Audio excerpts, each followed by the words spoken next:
let me just, I'm sure you all know Carl Walter. He was amazing and has done so many wonderful things, and we're so happy that he has done this, created this amazing Aqueduct exhibit.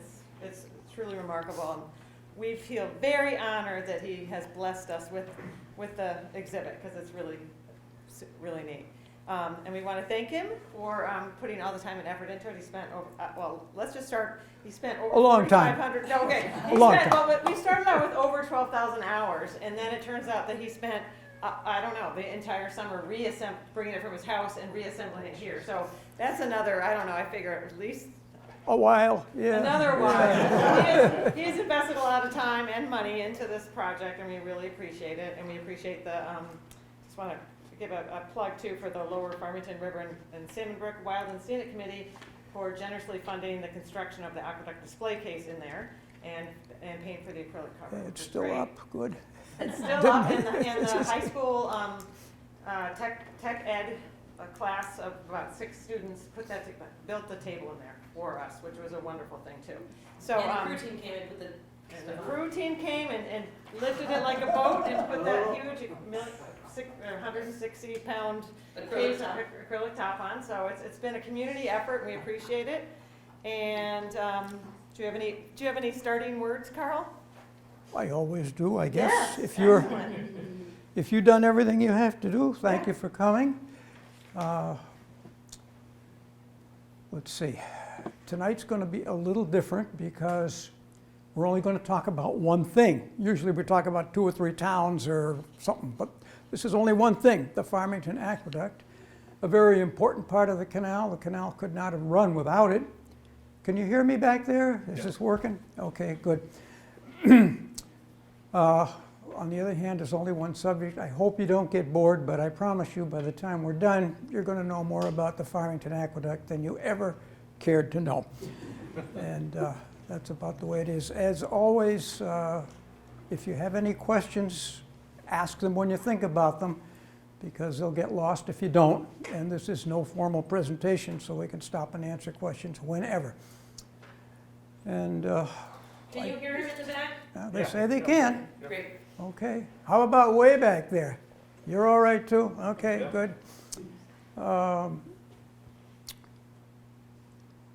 long it's going to take, I don't know, but since it's being recorded, we've got to go to the end. You don't have to stay if you don't want to, but anyway. To set the stage a little bit, I'll do my standard beginning, modified. In the early 19th century, Connecticut had 2 capitals, New Haven and Hartford. And each was in competition with the other for primacy in population, in wealth, and ultimately in power. And the route to all of these was through trade and commerce. Now, Hartford is located at the head of sloop navigation on the Connecticut River, which gives it access to ocean-going ships. They'd been trading with northern New England for over a century. New Haven had a fleet which traded worldwide, but because of very bad overland transportation conditions, had no access to interior markets at all. In about 1820, New Haven's leaders decided to address this problem by financing and building a canal between their city and Northampton in Massachusetts. The idea was to put New Haven's presence on the Connecticut River and siphon off trade from northern New England to the port of New Haven, hopefully at Hartford's expense. And with that, I will turn around the other way and get started. So, this is an 1828 map of the canal. It shows where it starts here in New Haven. It's this black line. It goes from New Haven through Hamden up into Cheshire, and then ultimately to Southington, to Farmington, and up into Simsbury, Granby, and then it changes its name from the Farmington Canal to the Hampshire and Hamden Canal and goes into Massachusetts through Southwick and Westfield, Southampton, East Hampton, and Northampton, where it joins the Connecticut River at this point. And this is where they're hoping to get the trade from northern New England shunted back to New Haven.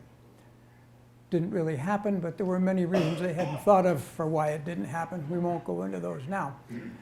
I want you to notice this line of hills, which is between the route of the canal and the Connecticut River. It extends from north to south, all the way down here. You can see it here. Even where it doesn't show on the map, it's still significant there today. Here you can see it coming along here and all the way down here, all the way back down, almost all the way to New Haven. This line of hills is a significant barrier to trade and commerce with the Connecticut River, which was the main way inland at the time.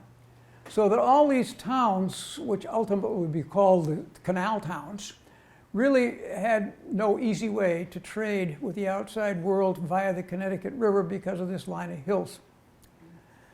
And these leave really a rather large potential market for New Haven to exploit, because all these towns can be much more easily served with a canal through the port of New Haven than they can going over the hills to Hartford. So this is, besides the trade from northern New England, another inducement for New Haven to build a canal. Perhaps most important of all these places were those that were on the doorstep of Hartford. Now, Farmington was one of these very important places. On the eve of the Revolution, 1774, Farmington was a huge, huge town. It included all these other towns, which split off eventually. But at the time, Farmington was the 10th largest population center in the 13 colonies. It was 6,000 people. New Haven had 8,000 people. Hartford only had 5,000 people. And fast forward to 1820, a lot of towns split off. Farmington is smaller. It now has a population of only 3,000. However, the market is still the same, and if you add on the 1820 populations of all the towns that split off, you get a total of 10,000 people, which is bigger than New Haven, bigger than Hartford, and certainly a very large market right on Hartford's doorstep, which would be very nice to steal from Hartford and take to New Haven if possible, or at least part of it. So with that, we've got to do a little switching here. You can expand this to be full screen. Sorry? Can you make this full screen by any chance? Nope. Okay. That's it. Question was That's where we're lucky. All right. Let's see. I got to be sure to get the right thing here.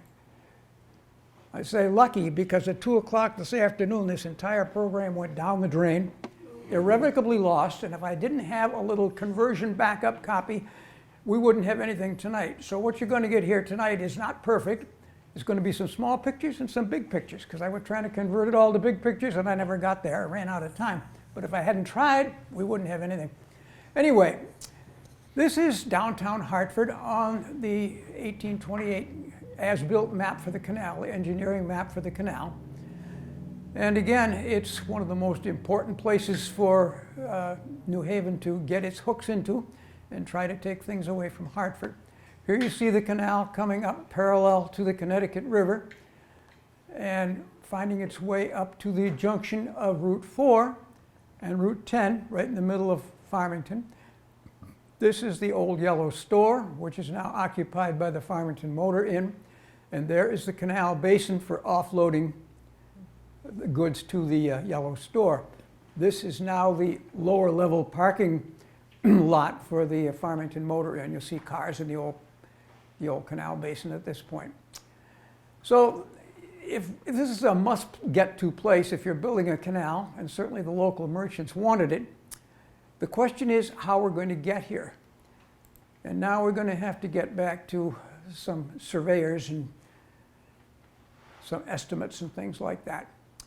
The green here is the way the canal was ultimately built. This is coming down from Avon, like this, through the Fisher Farm. and comes down here and crosses the aqueduct, which we're going to talk about, and then goes down along Route 10 all the way to the center of Farmington, and then down along the river, and then along the Aqueduct River, and ultimately down here into Plainville like that. This is the first route. It's called the East Route, and the canal would be coming up here and going directly up to the center of Farmington and continuing through. On the other hand, there was a competing route called the West Route, and that started down here, coming up the same route from Plainville, and then when it's down in southern Farmington, sort of down near where the post office is, it takes off and crosses the Aqueduct River on a low aqueduct and proceeds like this along the western side of the river. And instead of having an aqueduct to cross the river, it comes up here and crosses the river in a pond behind a 10-foot high dam. The dam is put across the Farmington River, the water backs up behind it and makes a nice pond where you can cross right at the river level and then continue along here and eventually join the main canal north to Avon. The question was which one of these would be built. So we're going to look a little bit at the way this went. This is from the survey of 1823, which was done by Henry Wright. Benjamin Wright was the famous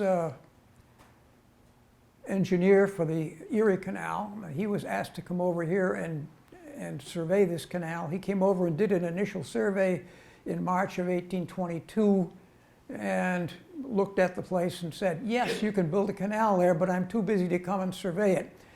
So the next summer and fall, he sent his son Henry over, who did the survey.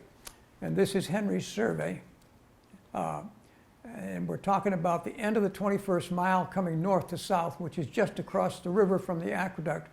And at this point, the 2 points in the vicinity of Farmington, which may be designated as the eastern and western routes, will diverge. Eastern crossing the Farmington River by an embankment and an aqueduct and passing through Farmington Village. The west passing by a dam about 3 miles distant, which is where I mentioned already. The east, as being the route originally contemplated, will be presented first. And here, the embankment across the Farmington River will then commence from this point to the west bank of the valley of the Farmington, or west point of the river. The distance is 7 chains. The chain is 66 feet. And the embankment will average 13 feet below the level. Don't have to worry about that. The earth for this embankment can be advantageously obtained from a hill through which the canal is carried, the soil of which consists of sand and light gravel. An aqueduct of 200 feet in length consisting of stone abutments and piers supporting a wooden trunk, a plan of which is hereby submitted, wish I had it, will then be required to cross the river. From the eastern extremity, the aqueduct to the commencement of the ascent of the east side is 6.5 chains. On the east side, the materials cannot be obtained so advantageously, and the soil is not so easy of excavation. And this is significant and true. He was done with this survey in the fall and took it back to New York for his father to put numbers to. And these are the father's numbers, Benjamin Wright's numbers, talking about the 21st mile. These are the excavations to get as far as where the two routes divide. Then the embankment on the west side of the river, which is approaching the west side of the aqueduct, at 14 cents a cubic yard. So many cubic yards, so much money. On the east side, as I said, it was harder to get the earth and get it transported to the right place. It's 16 cents a yard. The aqueduct over the river at 200 feet is estimated at $10,000. This is kind of what the whole thing looks like on the map. This is the west side of the river or the north side of the aqueduct. And between the red lines, like this and like this, there is canal being excavated. The earth has to go somewhere, so they take the earth and they transport it over here, and they dump it in the valley to make the northern, or the northern embankment to approach the aqueduct. It's kind of a win-win situation. You have to move the earth, and you're making a canal when you do it. You got to get rid of the earth when you're done it, and instead of just throwing it over the side of the hill, you take it out here and you make another canal with it. And that's probably one reason why it's 14 cents a yard. It's probably like 7 cents a yard to dig it up and 7 cents a yard to bring it out here and dump it. On the other side, the situation is a little different. They were calling for a 200-foot aqueduct, which is the width of the river. However, there was a little problem on the east side. You can see the embankment coming out. This happens to be Route 10, Route 10 here, Waterville Road. But it's harder to get the earth because here the canal comes like this and comes down this side of Route 10. But although there's spoil, there's not a lot because you're digging parallel to the hillside, not through it.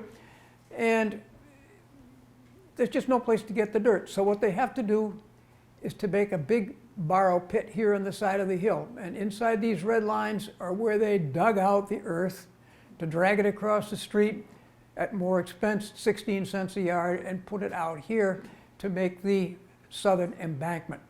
Aqueduct Lane runs right up this old borrow pit. This is Aqueduct Lane here. It goes right up to join the name of that road, I've forgotten, Talcott something or other, I think, but anyway. So this is where the earth came from. However, because it's more expensive to get and harder to move, it probably was an economic decision.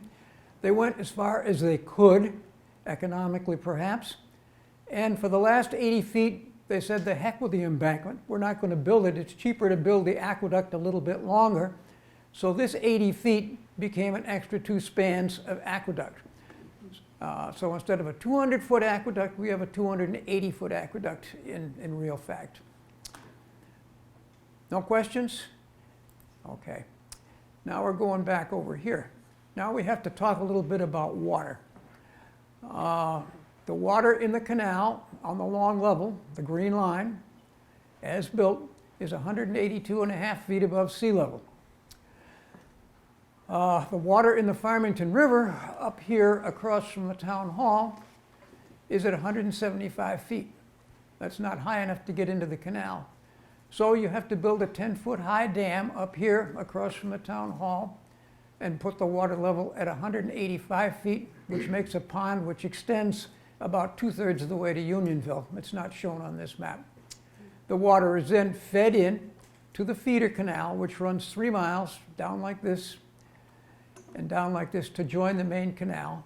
And it's now at 182.5 feet above sea level, even though the river here is only at 150 feet above sea level. And then the water goes down this way and down this way and all the way down to Southington at this one level. It may be a little hard to imagine that, but 2 miles up the river this way to the dam, the river has actually dropped 20 feet. And this is a very nice picture taken here at the mouth of the Aqueduct River, overlooking the canal, or overlooking the river from the canal. And here you see the mouth of the Aqueduct River. This is the Farmington River coming down from Unionville and making the bend. This is the towpath of the canal. This is the canal bed here. And 182.5 feet above sea level is about 2/3 of the way up this slope to the towpath. So the water in this river, instead of being down there, is now up here. They've done that by building a dam 2 miles up the river and taking the water on a circuitous route for about 7 miles to get to this point. But when it gets here, it's at the level of the canal, and they've effectively raised it from there to here without doing any pumping other than just collecting the water behind the dam. Let's see, that's not what I wanted to do. I wanted to go here. This is just to show you the 3 main sources of water for the Farmington Canal. One is Salmon Brook in Granby, and it supplies water to the summit level, which is only 5 miles long. Then there's the Farmington River, which is by far the most important source of water, and it supplies the long level between Granby and Southington. And then there's the 8 Mile River, which furnishes water for the steps or the other locks from Lock 7 to Lock 28 down into New Haven. The importance of all this is that here's the Salmon Brook feeder feeding this little bit of the canal. Here's the Farmington River feeder here. It feeds all the way to Granby and all the way down to Southington, and then the 8 Mile River feeder feeds all the way down this slope to Granby, or to New Haven. All the water from this point where the feeder comes in, which doesn't flow north to Granby, has to flow south to Southington. But to do it, it must cross the aqueduct. So here is another very important function of the aqueduct. Besides carrying boats across a 1,200-foot wide valley, none of the water will go into the canal from here south to Southington if it does not cross the aqueduct. The aqueduct is probably carrying a load of about 500 tons of water at any given minute. And it's all going either north, or actually at this point it's all going south. From here, it's all going north. But once it comes onto the aqueduct, it's going south. Now, the other route we'll take a last little look at here. It wasn't built, but what was the feeder would have ultimately joined with the canal to Avon here and going down what's now Old Farms Road, across, joining what's now the feeder and going up like this. And instead of going all the way up here to the town hall, it would cross the river behind the same 10-foot high dam down here. And there would be a pond behind it with guard locks on either side to regulate the water, and then would proceed down like this. And when it reached the main canal, it would cross a low 15-foot high aqueduct, which is about 40 feet long, across the Pequabic River. And if I go back to this picture, you can see the red line is approximately the line that the western part of the canal would have taken if it were built. What else do I have to say here? I think probably that's about it. Still no questions? Okay, we're doing okay. This is back to the survey again. We're talking about the 3rd mile of the feeder canal for the eastern route, which is used as part of a main canal for the western route. And toward the end of the 3rd mile, as before described, it crosses the river and over the canal, over a pond there created. The dam will require to be 10 feet high, 200 feet long, and proposed to construct of stone in the manner pointed out in the accompanying plan. The bed of the river is rock. The material necessary for its construction will be afforded in the immediate vicinity. 2 guard locks, 1 on each side of the river, will be necessary. So that's the survey for that. And the next last part of the survey I'm going to mention is the end of the western route, which is 7 miles long. The 7th mile will connect with the eastern route near the southern extremity of the 25th mile of the canal on the eastern route. And first, the residue of the distance, which is the end of the 7th mile, includes an embankment and aqueduct across the Pequabic at a point where it will be deemed advisable by the gentleman accompanying me to pass it in order that the western route, if the western route be adopted to accommodate the village of Farmington with a branch. And the aqueduct 15 feet high and 40 feet long. So if we go back here,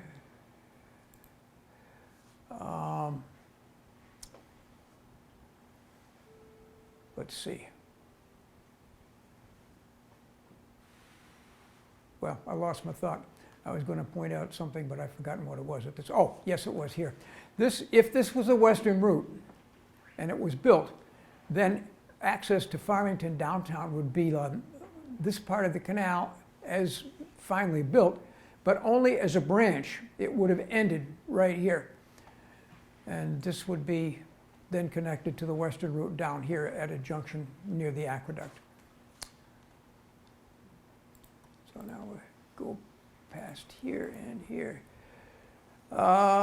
Ultimately, the eastern route was adopted, but not without some controversy. This article appeared in the Connecticut Herald after the decision had been made. It's with the keenest regret and astonishment that I have just learned of the decision made to carry the canal through the village of Farmington. Those who have been attentive to the subject will know two routes presented themselves and have been surveyed, one leading about 3 miles west of Farmington and the other passing through the village. The former would cross the Farmington River at a point remarkably favorable, where nothing but a 10-foot dam upon a foundation and solid rock would be needed to maintain the level and to supply the canal with water for many miles north and south. Neither embankment nor aqueduct are here required. This guy tips his hand a little bit because he's a supporter of the branch going to New Hartford, and this would have enabled that a little bit if it had been built that way. So let us inquire into the facts relative to the route selected, which would be the eastern route. The canal will be shortened perhaps 1.5 miles, but a feeder to supply it must be cut for about 4 miles. It's only 3 miles, and it would have to have been built for the other route anyway, but he doesn't mention that. To cross into Farmington, an immense embankment of great length must be raised, true, and an aqueduct, if I remember right, near 200 feet in length and above 30 feet elevation must be thrown over. Indeed, I have no question that the extra cost of carrying it through the village will extend to $30,000 or $40,000. But this is not the only real evil. So far, a far greater is to be anticipated. The mighty spring torrents, water and ice brought down from this mountain stream will probably soon merge both aqueduct and embankment in one common ruin. Well, maybe, maybe not, but remember that fact, because we're going to come back to it later. Shortly thereafter, since papers are once a week, I think, the next week, James Hillhouse, the superintendent of the canal, writes an indignant letter back to the newspaper about the previous letter. And as they say, this is from Mr. Hillhouse, the superintendent, we can believe what he says, and so on and so on.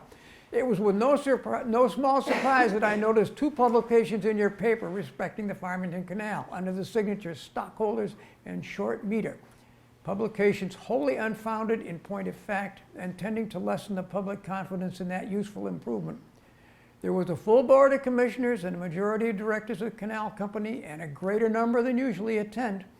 Present at the meeting, I attended the commissioners at the time they explored both routes, and they were carefully examined. They were furnished by the chief engineer with the facts respecting both and his estimate of the expense of each, which was less on the eastern, which was adopted, than the western, and saves 2 miles and 22 chains in distance.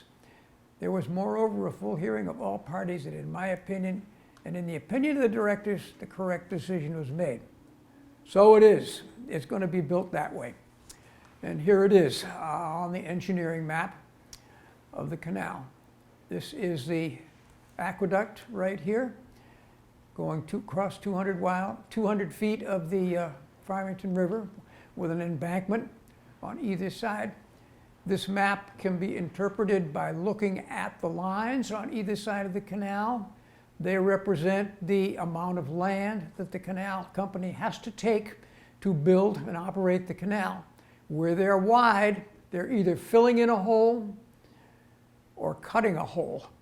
In this case, they're filling in the hole, they're filling in the valley to reach the edge of the Farmington River at the same level as the canal going along the side of Route 10 over here.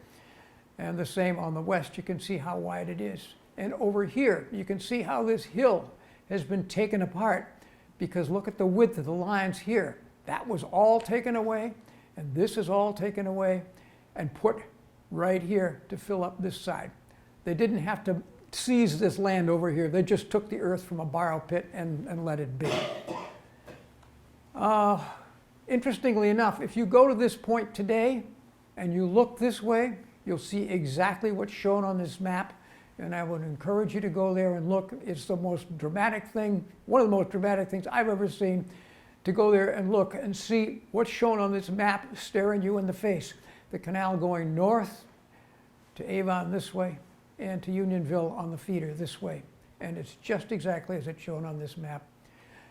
Here we have a couple of things on either side. Now the aqueduct is only 14 feet wide.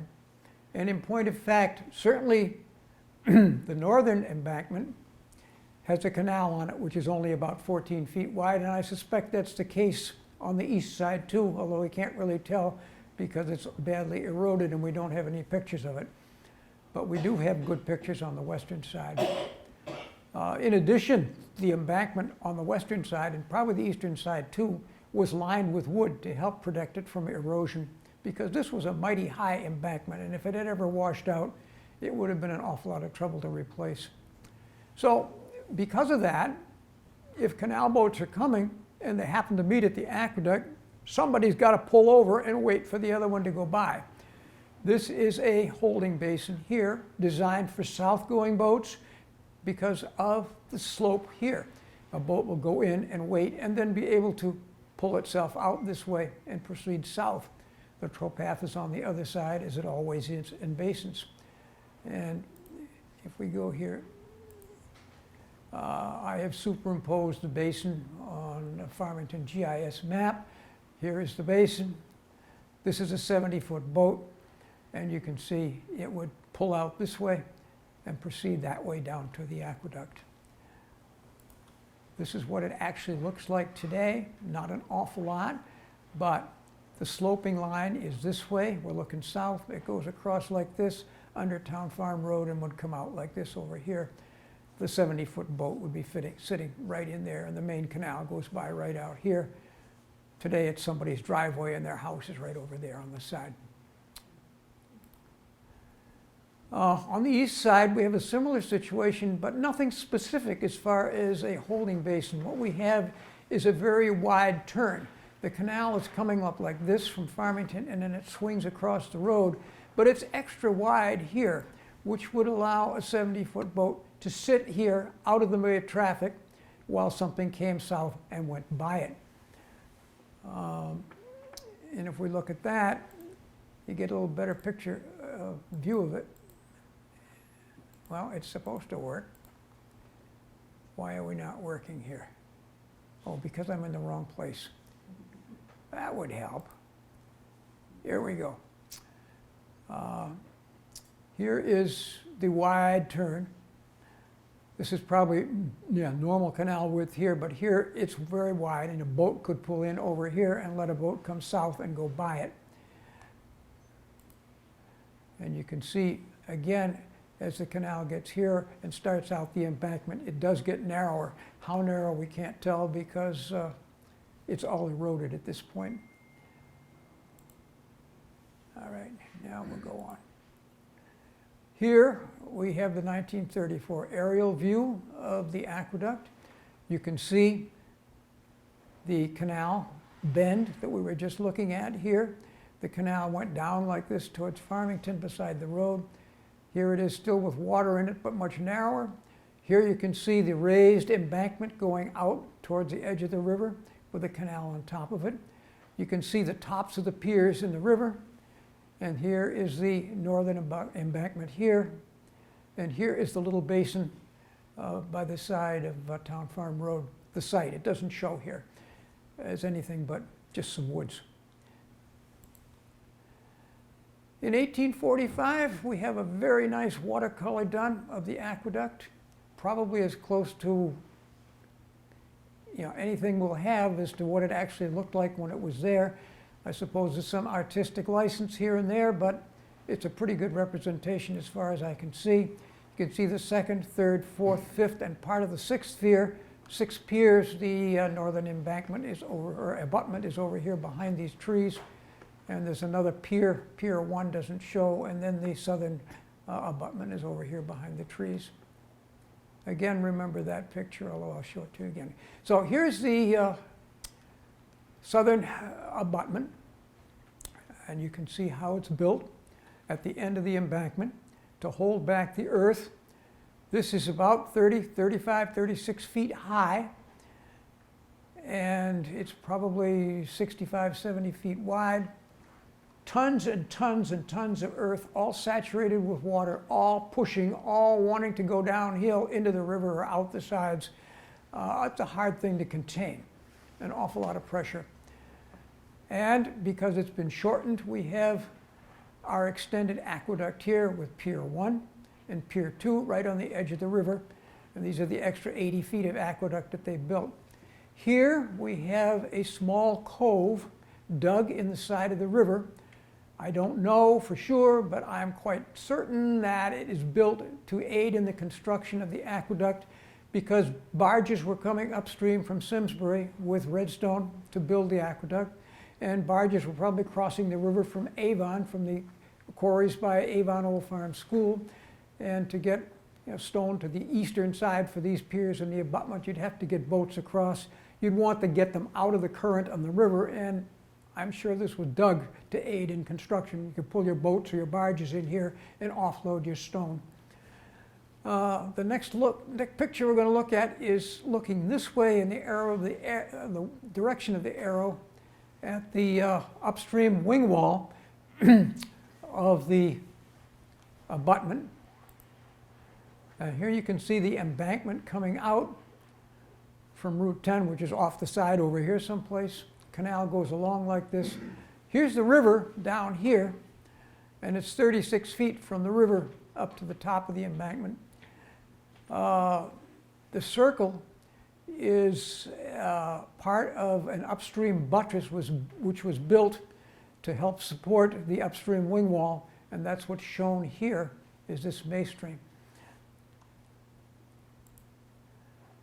Now, about a year after the aqueduct was finished, there was a problem. Stephen Twining and his son Alexander were both engineers, very good engineers, and they write letters to one another. And this letter says, "The wing walls on the east side of the aqueduct at Farmington are cracked by the weight of the embankment, all that waterlogged earth on each side, and will split open if not sustained by new work. The abutment or pier on which the east end of the aqueduct rests is cracked by the same cause. But if the wing walls are sustained, the strain which cracks the pier will cease and they will stand." This is the situation here. You've got the abutment, which supports the trunk coming out here toward the river. You have the wing walls, which apparently were much thinner than the abutment. And these are the ones that are cracking and endangering the abutment itself. To correct this, you had to do the new work or buttresses. They had to buttress the wing walls. And here is the upstream buttress, and there's the downstream buttress. Ironically, today, basically of all of this structure, the buttresses are the only things that remain.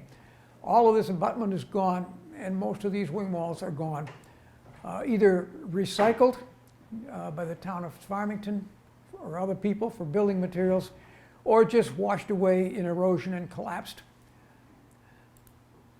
Here I am showing you what happened. This is the narrow wing wall.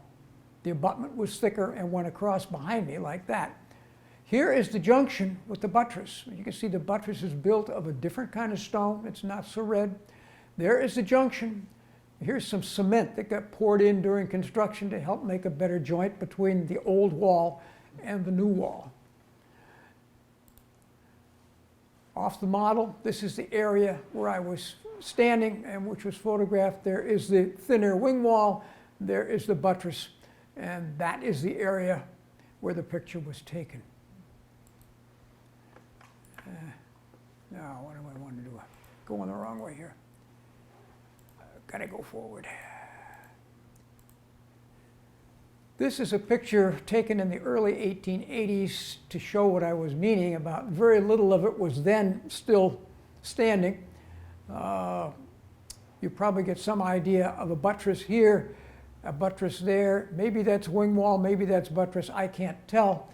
But it's also true that once the wood collapsed, the water would rush down the old canal, erode it deeper and deeper, and undermine the back of the abutment, and probably the whole thing collapsed on its own. And when it did, the stone was taken away, or maybe it was taken away just to use without having it fall down. Either way, it's gone. This is the only picture in existence of the first pier in its entirety, but there it stands, 40 feet between the abutment and the first pier. The next picture is taken looking along this line like this at where the abutment used to stand. It's a modern picture. This is the base of the first pier, which is all that remains of it. And there is where the abutment used to run. There is the downstream buttress there.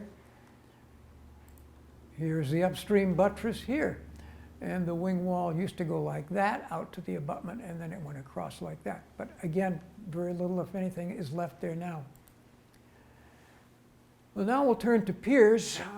This is one of the last pictures ever taken of the Farmington Aqueduct piers. It was taken, I think, by Mr. Hart in the summer of 1955, just before the hurricane struck.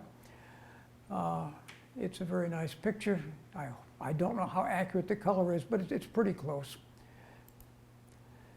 This is the base of the first pier as it still remains today. Last picture was taken looking across this way, but this way you can see the rounded end of it, and about 2/3 of it is still there above ground. This is a stone outcropping on the bottom of the river, which was used as a foundation to build the piers. 6, 5, 4, 3, which is collapsed. 2 was just off the right side or the left side. The embankment the abutment is over in there. Here is a picture at low water of the base of a pier, still in the river. You can see the curved end going around. These things were massive.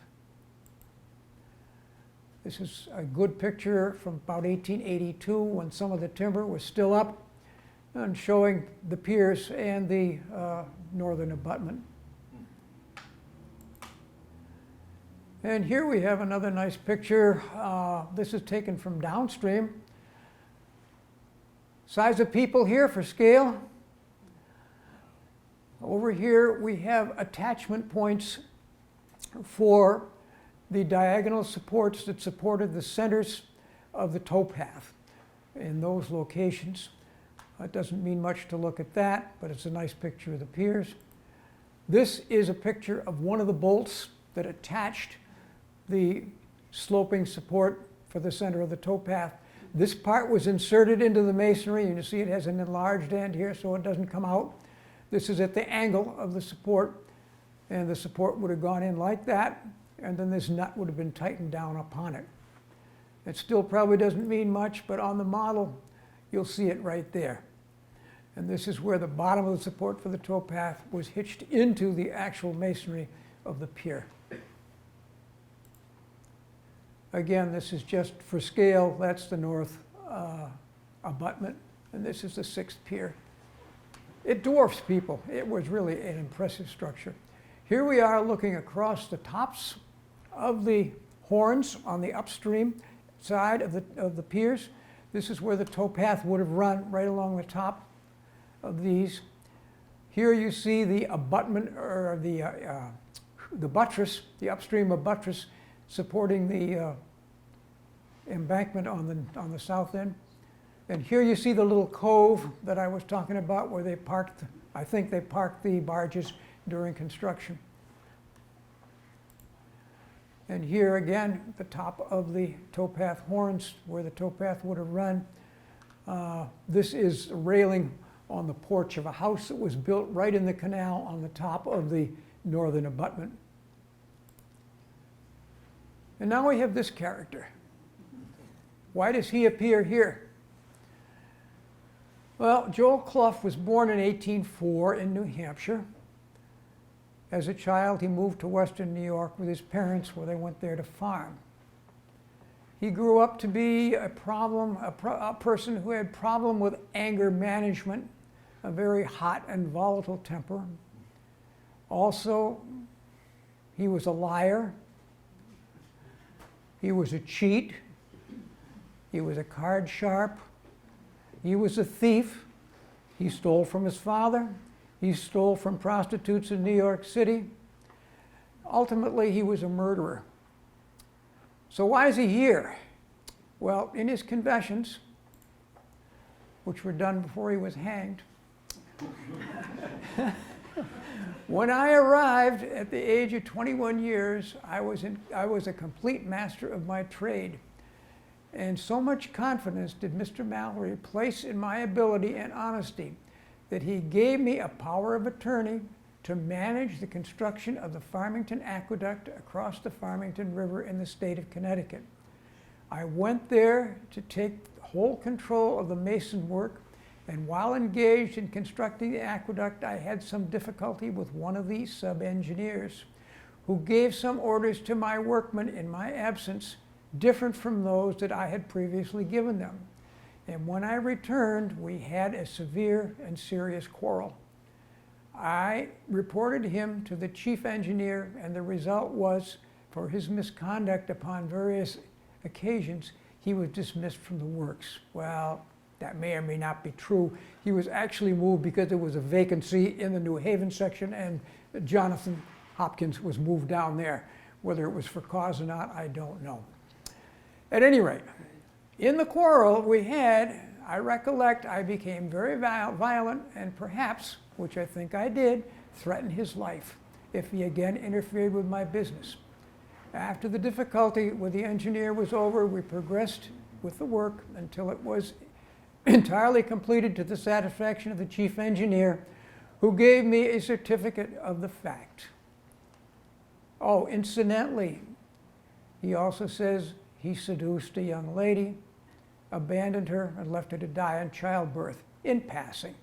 So this guy, do we believe him or not? He's a liar? Wow. Was he there? He was there. We've got this note from the chief contractor for the aqueduct, Mr. Ennis, to the chief engineer, an assistant engineer at that time, Mr. Farnham, saying, please let Joel Clough have $75 and I'll give you the money back. So he was there, and the date is during the period of construction, 26 and 27.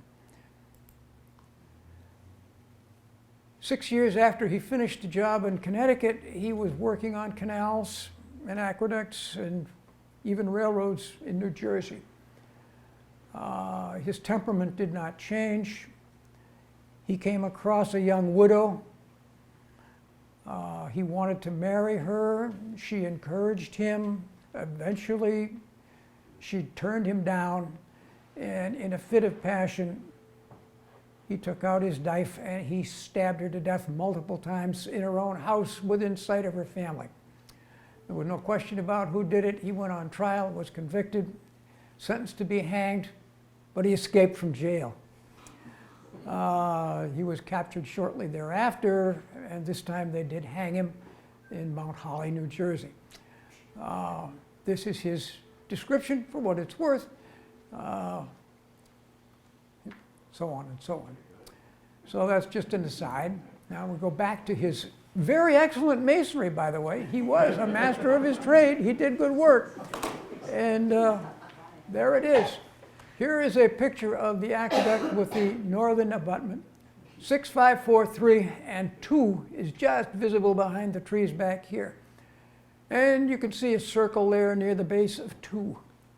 And the reason I'm showing you that is that in 1841, New Haven and Northampton Canal received from damage from a big flood in January. One of the piers of the aqueduct across the Farmington River was injured. Okay, think back to that river from the stockholders saying, hey, maybe something like that would happen. Well, it wasn't that bad, but it did happen. This is a contract for that repair. And this is for a fellow up in Westfield who was going to come down and do it. He will faithfully rebuild the pier on the Farmington Aqueduct, which was undermined by the flood of January 7th as follows: to clear away and deepen the bed of the foundation so as to be at all times at least 3 feet below the surface of the water in the river below the piers. Said foundation or bed to be made level so as to receive the timber work, which is to be the foundation of the stonework or masonry of the pier. On this foundation, the stonework of the pier is to be commenced. The stone is to be laid in good water cement and thoroughly grouted, the face of the wall to correspond with the other piers. And now, more significantly perhaps, it's agreed and understood by the parties that if from any unforeseen accident or from floods, the work should necessarily be retarded so that it should be out of should be out of the power of said party of the second part to complete the work by the 10th day of April, the said party of the first part may proceed with their agents and laborers to put up temporary trestles to support the trunk, put on and rebuild the trunk, and fill the same with water ready for use. Said party of the second part shall put up the stonework within 3 feet of the underside of the trunk and let it remain until the close of navigation for the season, which would be early December, and then proceed to complete the work. Well, okay, that's laid out. I have reason to believe that perhaps this contract was never acted upon, or the work was never finished, or something happened, because here's the 1845 pictures. 4 years later, there are the supports still holding it up.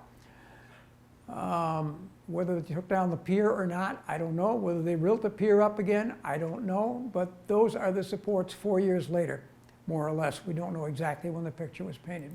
However, 1882, more or less, the supports are still there supporting the trunk near the second pier. 1885, well, here it is as a close-up. Those are the supports. 1885, the son of the previous artist now does an etching. This is the second pier. Here is the little cove where the barge is pulled in. And there are the supports on either side of pier number 2, which would have been undermined someplace over here. Interestingly enough, we have this, which was a very useful thing to have in making the model. It's a bolt with a nut on top, used for holding the sides of the trunk to the bottom of the stringers at the bottom of the aqueduct pier, or the aqueduct span. Hold everything in compression. It was these, one of those, one of those, one of those. You can see one here, one here. The actual one in the picture, the top of it is this one right here. This is the second pier, upstream side, first bolt. That's the one that's in this picture back here. That one is this one. So we got that as a very useful clue when building the model. Now we're going to go look at the northern abutment, and you can see it here. Out this way, nearer the junction with the feeder and the main canal going north, we have a good picture of what it looked like on top of the embankment. Here's the towpath. We're looking west or north, 10-foot wide towpath, 14-foot wide canal, and there's the berm on the other side. If we turn around and look the other way, this way, we see the same thing. Now the towpath's on this side. We see a house built here right in the canal on top of the abutment. That's the house I mentioned before. Here we just have a very nice picture of the northern abutment, a massive structure taken with time-lapse photography. You can see the water flowing, but this is one of my favorite pictures of the aqueduct. And here we have a picture looking across the river with 4, 5, and 6. And you can see the upstream wing wall of the northern abutment here underneath the red line. Here you see from the side the same thing we were looking at, the upstream wing wall. This is the face of the abutment that would carry the canal. Here's the house I was talking about, built right in the basin. Probably built by Noah Wallace, the very same Noah Wallace that the school in Farmington is named for. He was a prominent contractor in the Farmington area, built houses and sold lightning rods, got to be rich and famous, was very interested in hunting and fishing, and bought large parts of northern Farmington and southern Avon, bought most of Sleepy Hollow, in fact, to set aside as a hunting and fishing preserve. And he built buildings and dams and roads all through it, so for sportsmen to use. He almost certainly built this house, and he may have lived in it for all I know.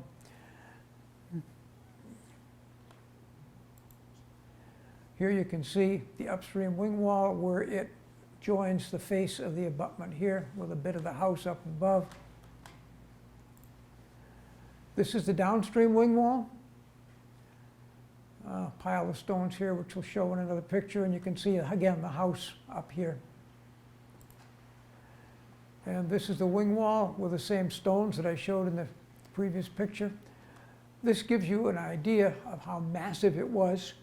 I wish I had a person in here or something for scale, but you can see a tree growing. Now, in August '55, we had the double hurricanes and the disastrous flooding, which wiped out the piers and the northern abutment. You can see the remains of the 5th pier and the 6th pier and the northern abutment here. This is where it was broken. What happened is the water got so high that it got behind the upstream wing wall and eroded it from behind and collapsed it, and then collapsed the face of the abutment, and then continued down and took off the top of the downstream wing wall on the other side. Here's another picture of the same thing. This is the face. This is the downstream wing wall. This is the top that remains, but it used to be much higher up here, as we'll see in another picture. Here is a picture of contractors under the Corps of Engineers coming in and cleaning the debris out of the river in 1956. You can see how the towpath used to come out like this. Here's the slope coming up with the upstream wing wall, and they joined someplace up here.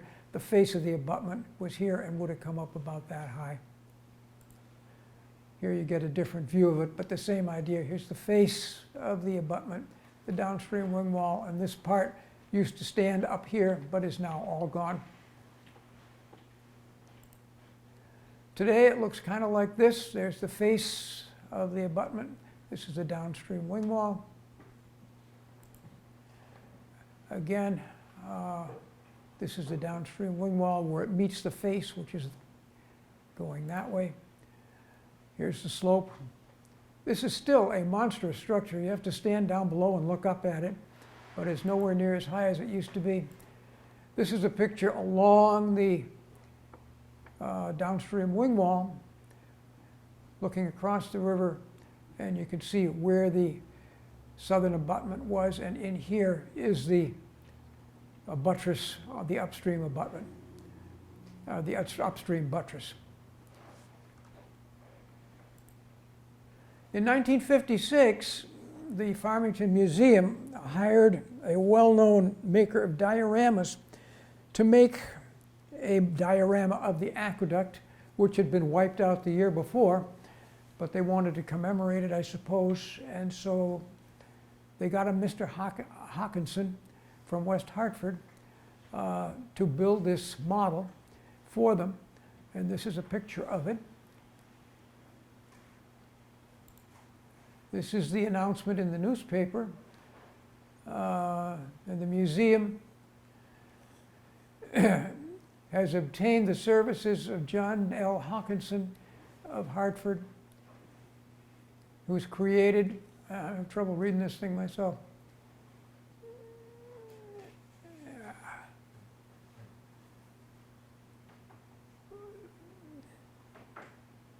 Created a three-dimensional replica of the aqueduct. The accuracy of the diorama has been at any rate, it was reviewed, his plans were reviewed by Charles Rufus Hart, who was a very well-known scholar of the canal and an authority on canals. And Mr. Hawkinson has made plans of the piers before they were demolished by the Corps of Engineers. And Mr. Harold Andrews has contributed some of the original chestnut from the diagonals that braced the trunk for use in the model. So this model actually contains fragments of these particular diagonal braces. Where he used it in the model, I don't know. Maybe all the wooden parts, maybe not, I don't know. These are his plans of the piers, which I used basically as a source for building the piers on the current model.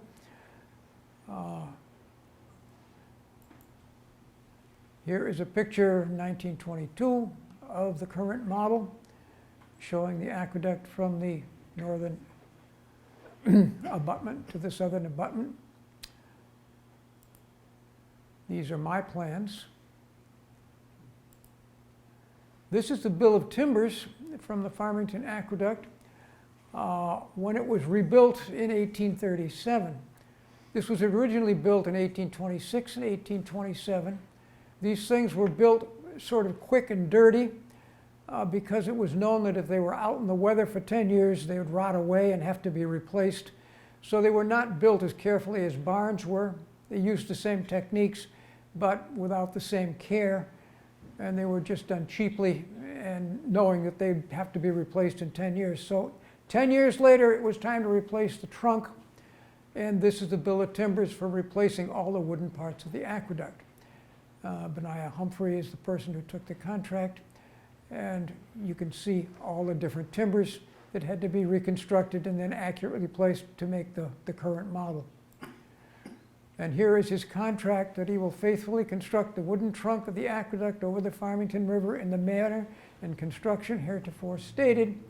Further agreed that the party of the second part will take the timber in such places it may be delivered on the banks of the river, transported to the aqueduct, do all the framing, raising, planking, completing the whole work ready for passage of boats to the acceptance of the engineer, and said party of the second part further agrees to take down the old trunk and place the timber on the bank out of the way of freshets. Said party further agrees to complete the works before the 10th day of April, 1838. This contract is dated the 30th of December, 37. So he's got a little over 3 months to get all this work done. Take down the old one, put up the new one. That's a lot of work to do in the winter, but apparently he did it. Now, for building the current model, I used plastic strips, which come in little plastic envelopes like this, all different sizes and shapes. Here is a list of some of the ones that are available, dimensions in inches and millimeters, and lengths, and how many you get in a package and how much it costs. But there are 2 or 3 pages of this. There are many, many different sizes and shapes. And here you have the bill of timbers, which I have then reduced to sizes of plastic strips. So a 10 by 12 timber is 199, 179, 149, and 145, all glued together, makes a 10 by 12 in 1 to 35th scale within 1/10 of a millimeter accuracy in scale. And it's done the same for all the different timbers and all the different planks. Here we have a picture of the cores of the trunks. This is what we're trying for. This is a picture of some of the stone and the grouting and hydraulic cement. This is grouting, that's probably hydraulic cement on the northern abutment. So that's the goal. These are the pieces as made. And how many do you think you made, Carl? Lots, I didn't count them. And here is some of them for trying out in place. Here's a batch coming out. Basically, they're all the same thickness, and they vary in length, but you put together different amounts for the different widths that you're looking for. And some of them are cut long, and some of them are cut short. And after they're all glued together, they're looking like white plastic with square corners. They don't look much like stones. So put them in a rock crusher or a rock polisher for a week, bring them out and paint them, and here we got a batch coming out for use. These are the fences to go along the edges of the towpath to keep the horses from falling off. Here there's a little mock-up in the beginning to see what it's going to look like. Here they are completed, waiting to be put up. Here is a piece of trunk under construction. And this is sort of a mock-up of how things are going to go together. These are the diagonal timbers which support the centers of the trunk. They're very important because, as I said, there's about 500 tons of water up here, and it's pushing down on the center of 40-foot spans. And it's important to take the load off the center of the span, which is done by these diagonal braces, which transfer the weight from here down to the pier, and the forces cancel on either side and transfer the weight of the water down to the bottom of the pier, which is resting on the rock outcropping. So it all works out very well. Just another picture of construction. There's the towpath up here.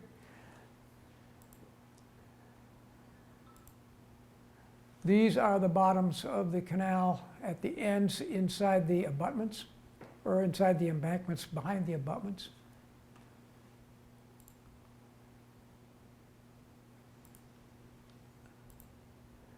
And there's a picture of one of them lined with wood.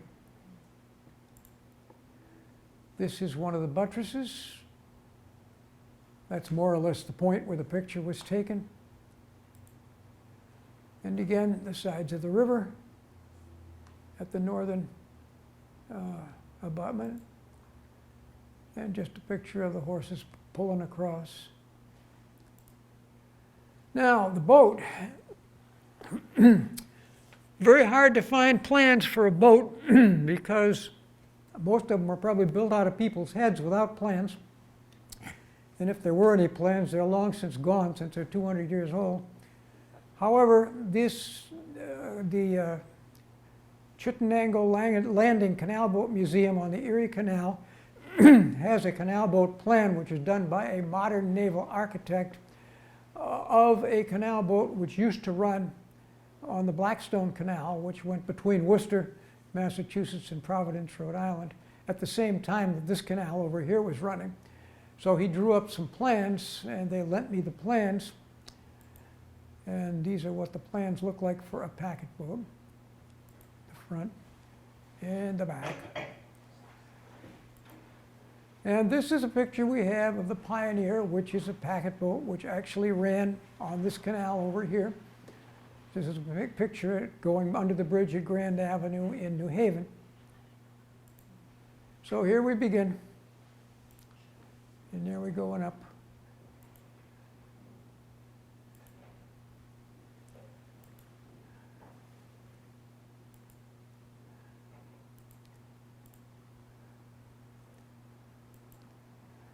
Now, when I built this to try to show an actual event that happened. And the picture in here, as you can see from the sign on the one end of the model, is this. It's crossing the aqueduct on the 8th of July, 1829. And I'm basing it on the above information from New Haven newspaper, which used to list the canal navigation. And on the 3rd of July of that year, the Pioneer, which is the boat we have the picture of, Captain Hotchkiss, goes to Northington, or Avon, with a valuable cargo of merchandise, whatever that might have been. The important thing is, it arrives back in New Haven on the 10th. And here it comes with the same boat, the same captain, from Avon, 200 barrels of powder. I've asked everybody everywhere, and anything anybody can come up with is gunpowder, and it seems to be right, along with some wood and some shooks. And shooks are basically either barrels or boxes broken down to take up less space for shipping, but which can be reassembled when they get where they're going. So they're like kits of boxes and barrels. So that was that. The gunpowder probably came from the gunpowder Mills and Fowler on the Napug River in Clinton, and came down the Albany Turnpike to Avon's North Canal Basin, where it was shipped off to New Haven. This is an 1812 map of Warren and Giles that shows all of the mills in Connecticut in 1812. Here is the key, and the key shows a powder mill with this symbol here. It's like 5 lines crossed and looking like a star. If we go here, we'll find right there on the Napug River. This is Route 44 up here, and this is the Farmington River coming down here. This is the powder mill that I think the powder came from that went on the canal boat. This is a picture from the Canton Historical Society that shows the powder mill in 1880 after it's been abandoned. This is the Napog River, but interestingly, the river does a funny thing here. It splits in two parts. Whether that had to do with the operations of the powder mill, I don't know, because there probably were a lot more buildings here originally. This is the only one surviving. But because of that, we can go back. Here's the Napog River. It's now below a big dam. But here is the interesting anomaly in the river. And there is the probable site of the powder mill right there. Here's the Farmington River across from the River's Edge condos right here. And I guess, oh, I didn't want to do that. I wanted to go here. Nope. Bink. I got a funny button.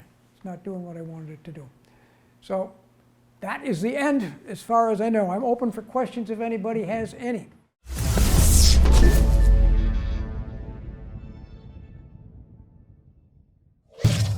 Funding for Simsbury Community Television is provided in part by contributions from viewers like you. Thank you.